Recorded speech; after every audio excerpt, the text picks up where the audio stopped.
Well, welcome back, everybody, to Bear's Rod Shop. This is Wednesday, the 22nd, I believe. First, second. I think it's second.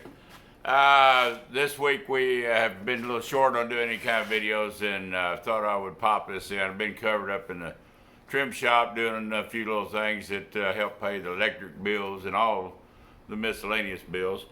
And these pieces taken out yesterday out of the Dodge 92 D250, and as you can see, this whole end was broke off, and I have plastic welded this in both sides, and then I'm going to fill these in. Very little fillings needed because I built up the weld higher, and then I took the 180, take it down.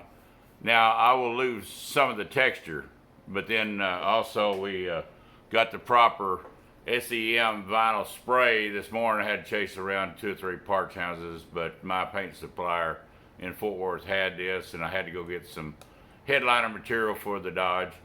So this is the camel that matches perfect.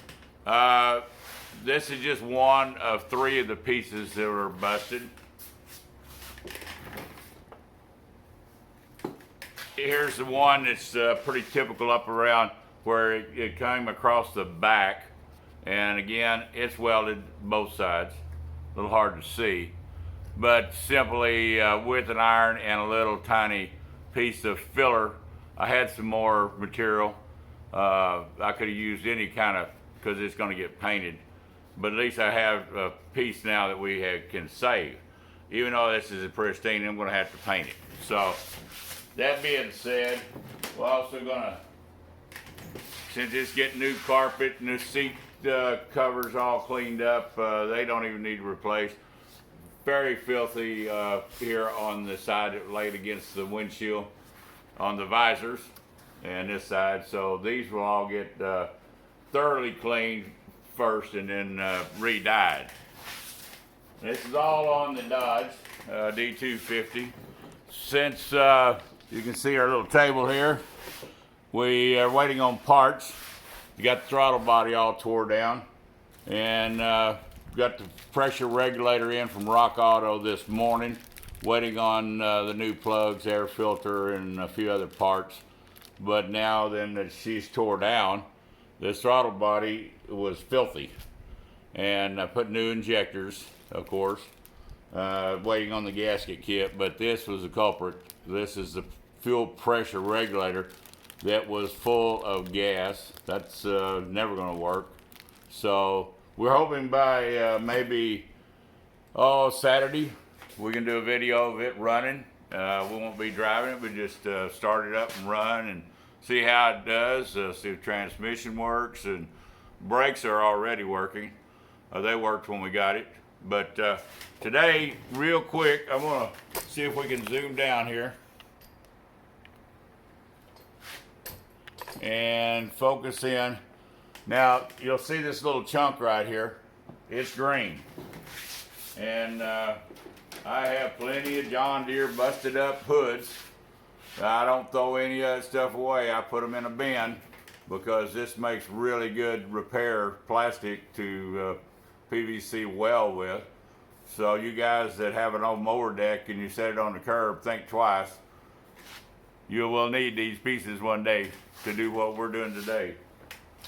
Let's get over here. I don't know if you can see the setup very well. Let's see if we can zoom in a little better. And let's focus down. Nice cool fall day today. We've already got our iron hot, and just a simple soldering iron. I've got one of those high end, but this is too delicate to put in. I got George Washington quarter stuck underneath here to support this tiny piece here. Got this old crankshaft pulley out of, I don't know what motor it came out of. I'm gonna make a shifter handle for one project, probably my 28 Nash. And then we're weighted down, and then simply come in here and stitch fuse this little plug to this piece that's missing. And I've got it weighted so it'll stay straight.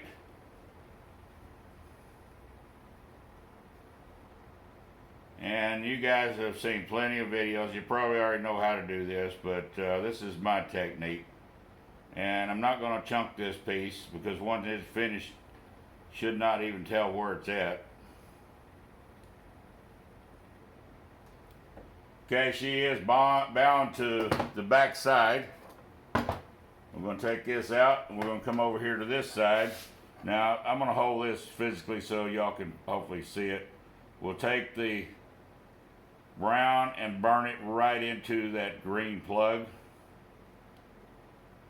Just like you would be doing arc welding or TIG welding. Now then, I'll be out a little bit, but that'll get sanded down that front edge and made all one piece.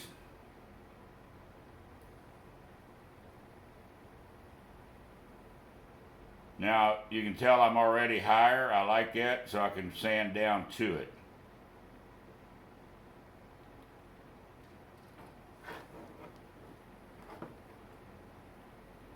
We'll carry this tan piece of plastic right in and burn her in good. We're not gonna use a filler on this because I cut it and I trimmed it prior to putting this plug in so it wouldn't bore you. But there is a good solid repair. Yes, I don't bevel the piece out, not on one this thin. But here you go, we've got now a plug in here, and then it will be sanded and filled and painted, and back into the truck she goes. Thank you, Mr. George Washington, and you did a good job. So guys, I hope this helps on maybe a restoration or a classic car or truck. You know, the trim is really hard to find. This isn't hard. I could got them new pieces for about all the way around the cab for $179 from LMC or one of those vendors. We don't even know if the truck's going to be a solid driver yet, so I'm not going to spend a lot of time and money into it till I see it is a work truck. So hopefully you guys that are my subscribers like this little short video this afternoon. It's only less than 10 minutes long. But got any comments or questions how we do things, give us a thumbs up, please. Subscribe, and I'll try to answer your comments in a timely manner. Come back and visit. Thank you.